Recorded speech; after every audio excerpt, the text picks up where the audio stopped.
Hello students, अगला जो है आपका book for recording of material है। इसके अंदर आपको कुछ ज़्यादा नहीं है, सिर्फ 3-4 है कि जो बुक्स हमने रिकॉर्ड बनाने हैं वो ये नहीं कि आप एक ही रजिस्टर मेंटेन करेंगे उसके लिए आपको अलग अलग रिकॉर्ड्स के लिए अलग अलग रजिस्टर होगा और एक आपका सब रजिस्टर तैयार किया जाएगा। सब रजिस्टर मीन्स जो आपका स्टोर लेजर बुक होगी उसको आपको तैयार कर। हाँ जी स्टूडेंट्स, तो अब देखिए आपका डिफरेंट बुक्स में डिफरेंट रिकॉर्ड्स कैसे होगा और उसको फिर लास्ट में आपने एक समराइज़ करना है जिसको कि लेजर बुक बोला जाएगा। उसके अंदर उस सारे बुक्स, बाकी जो बुक्स होंगी उन सब का डाटा उसके अंदर आपने फीड करना है। तो सबसे पहले मटेरियल इनवॉर्ड्स बुक आपकी तैयार की जाती है, जो कि आप गुड्स रिसीव करते हैं, जो आप ऑर्डर देते हैं और आपके पास माल का ऑर्डर आता है, आप उसको उठाकर गोडाउन में जो रखते हैं माल को, ठीक है, उससे रिलेटेड होती है मटेरियल इनवॉर्ड। इन मतलब अंदर आया है, ठीक है।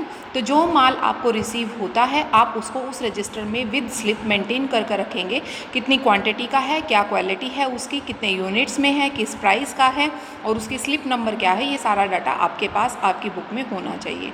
दूसरा आता है बेटा आपका कि material issue book. Issue book क्या होती है? इशू बुक का मतलब है जो मटेरियल आप कहाँ से, जो आपका मटेरियल है वो स्टोर हाउस से आप जो परचेज डिपार्टमेंट के अंदर प्रोडक्शन डिपार्टमेंट के पास जो इशू करते हैं उस मटेरियल की ये बात करता है। तो इसका मतलब जो स्टोर हाउस से और आपका कहाँ पर जाता है, प्रोडक्शन हाउस में अगर मटेरियल गया है तो उस मटेरियल को आप यहाँ पर लिखेंगे कि वो आपका क्या है, मटेरियल इशू बुक। उसमें भी आप उसी तरीके से डिस्क्रिप्शन देंगे कि कितनी क्वालिटी का मटेरियल था, कितनी क्वांटिटी का था, क्या मटेरियल था, वो सारी चीज़ें आपको इसके अंदर डिस्क्राइब करनी है। तीसरा आता है आपका material return book. Return book क्या होती है? कोई भी प्रोडक्शन डिपार्टमेंट अगर एक मात्रा से ज़्यादा में माल ले लेता है और वो अनप्रोडक्टिव माल को क्या कर देता है, वापस करेगा किसको, स्टोर को। तो स्टोर को उसकी एंट्री करनी होगी कि इतना माल जो है वापस आया है, कहाँ से, प्रोडक्शन हाउस से।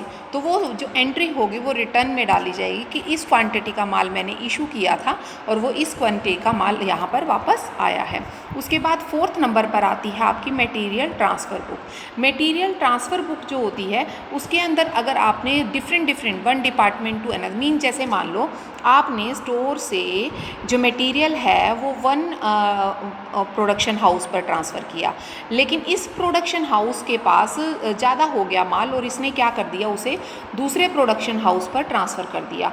तो ये भी आपको रिकॉर्ड में रखना पड़ेगा। ये इन्फॉर्मेशन ये यहाँ पर देगा कि ये जो है कितना माल यहाँ से लेकर गया और उसने कितना यूज़ किया है प्रोडक्शन में और बचा हुआ माल उसने कहाँ पर भेजा है। तो उसको बोलते हैं material transfer book. And last में आपकी आती है store laser book. Store laser जो है वो सारा डिस्क्रिप्टिव डाटा होता है, सारी डिटेल होती है, जिसको इसने आगे फॉर्मेट के थ्रू समझाया भी है कि जो आपकी स्टोर लेजर होती है उसको आपको स्टोर अकाउंटेंट जो होता है वो इसको तैयार करता है, इसको मेंटेन करता है क्वांटिटी में और वैल्यू में।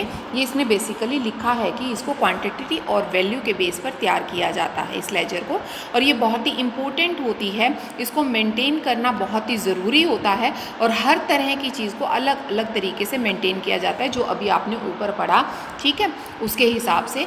उसके बाद वो कहता है कि इसके अंदर आपको जो तैयार करना पड़ता है, स्पेसिमेन जो होता है वो आपका कौन सा होता है, ये होता है। इसके अंदर देखो कि आपके पास स्टोर लेजर में माल आया, किस डेट को आया, कितनी क्वांटिटी का आया, डेट क्या थी, उस क्वांटिटी क्या थी, ये आपका इशूड मटेरियल था, ये आपका ऑर्डर मटेरियल था, ये रिसीव मटेरियल है, फिर आपका इशू है, बैलेंस आपके पास कितना बचा, आपके पास चेक कितना हुआ। रिमार्क में अगर आप कुछ डालना चाहते हैं तो वो चीज़ यहाँ पर आपकी आ जाती है।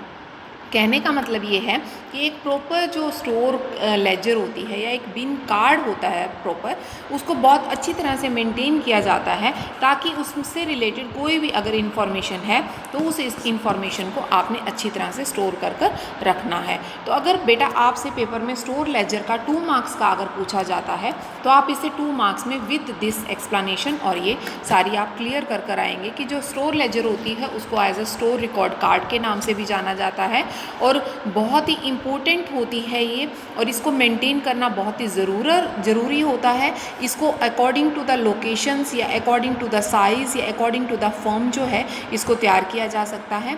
बेसिकली जो स्टॉक जो आपका स्पेसिमेन होता है वो आपका ये वाला यूज़ किया जाता है। इसके अलावा हर एक पर्सन अपने डिमांड के अकॉर्डिंग, अपनी रिक्वायरमेंट के अकॉर्डिंग, अपनी सहूलियत के अकॉर्डिंग ठीक है। ये कह सकते हो कि जैसी उसको रिक्वायरमेंट होती है उसके बेसिस पर वो उस परफॉर्मे को चेंज अप कर सकता है। ओके, तो ये था बेटा आज का जो आपका नेक्स्ट टॉपिक था। इसके बाद आपका नेक्स्ट टॉपिक आता है इशू ऑफ मटेरियल, वो भी इसी के अंदर कवर कर लेते हैं हम।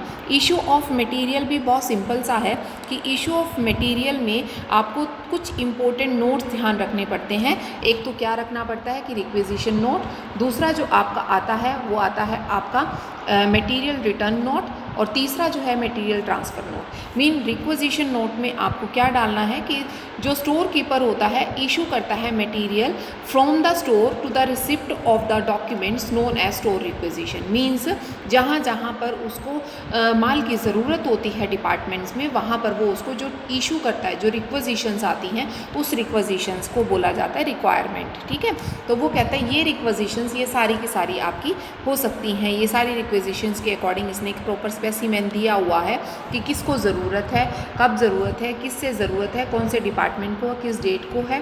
ठीक है, रिसीप्ट नंबर क्या होगा, उसके अलावा आपका सेंशनड कितने में हुआ है, स्टोर लेजर का फोलियो क्या है, ये क्वांटिटी की डिस्क्रिप्शन आती है, यूनिट आती है, डिस्क्रिप्शन जो आती है, कोड नंबर्स वगैरह, रेट, अमाउंट और रिमार्क, ये सारी चीज़ें आपकी पीछे परफॉर्मा है उसके बेसिस पर ही इसको सिलेक्ट करके लिया हुआ है। एक स्टोर रिक्वेजिशंस ऑफ मटेरियल रिक्वायरमेंट का प्रॉपर ये परफॉर्मा है। आपको ये भी इसी तरीके से 2 मार्क्स में अगर पूछा जाता है तो आपको 2 मार्क्स के अकॉर्डिंग इसको कर आना पड़ेगा। उसके बाद दूसरा इसमें जो आता है material return note. Material return note क्या होता है कि जितना माल आप ले जाते हैं अगर उसमें से सारा माल यूज़ नहीं होता और अनप्रोडक्टिव कुछ माल रह जाता है तो उस अनप्रोडक्टिव माल को आप क्या करते हो, रिटर्न कर देते हो किसमें, स्टोर हाउस में। तो स्टोर हाउस उसको क्या करता है, स्टोर हाउस उसको कैप्ट कर लेता है, उसको स्टोर के अंदर सेव कर लेता है। तो वो या फिर कुछ इस तरह का कि कोई चीज़ मटेरियल ख़राब हो गया या स्पॉइल हो गया या डैमेज हो गया या मान लो आप उसको प्रॉपर यूज़ नहीं कर पाए हैं या जिस क्वांटिटी का आप चाहते थे वो नहीं आया है और उसको आपने वापस करना है, तो वो सारी की सारी क्या चीज़ की जाती है, वो आपकी पूरी प्रॉपर लेजर तैयार की जाती है और उस लेजर के बेसिस पर आपका एक परफॉर्मा है, ये वाला परफॉर्मा। इस परफॉर्मे को बड़े ध्यान से देखना बेटा। इस परफॉर्मे के अंदर आपका क्या है, रिटर्न पर बेसिस है कि किस क्वांटिटी का माल लिया, उसकी डिस्क्रिप्शन क्या थी, उसका कोड नंबर क्या था, क्योंकि जो आपका रिक्वेजिशन में कोड था वही यहाँ आएगा, उसकी रेट एंड अमाउंट। ठीक है, और साइन होने चाहिए प्रॉपर, रिसीवर के भी, रिटर्न करने वाले के भी, बिन कार्ड्स हो, सारी चीज़ें इसके अंदर आपकी क्लियर होनी चाहिए।